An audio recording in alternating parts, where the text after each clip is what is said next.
Q9 న్యూస్కు స్వాగతం. నిజామాబాద్ జిల్లా దుబ్బా ప్రభుత్వ పాఠశాలలో దారుణం చోటు చేసుకుంది. వివరాల్లోకి వెళ్తే బుధవారం స్కూల్ నుండి గంట ముందు వెళ్లినందుకు విద్యార్థిని చేయి విరగొట్టేలా కొట్టిందో అధ్యాపకురాలు. పాఠశాల నుండి ఇంటికి గంట ముందు వెళ్లేందుకు 10వ తరగతి చదువుతున్న విద్యార్థినిని క్లాస్ టీచర్ కొట్టడంతో ఆమె చేయి విరిగింది. దీంతో టీచర్పై చర్యలు తీసుకోవాలని విద్యార్థిని తల్లిదండ్రులు డిమాండ్ చేశారు.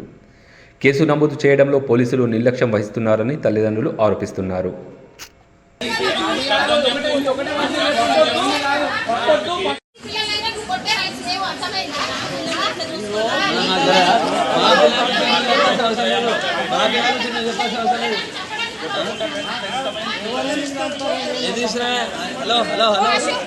ఎప్పటికప్పుడు వార్తలను వీక్షించేందుకు Q9 న్యూస్ ని సబ్స్క్రైబ్ చేసుకోండి, లైక్ చేయండి, షేర్ చేయండి.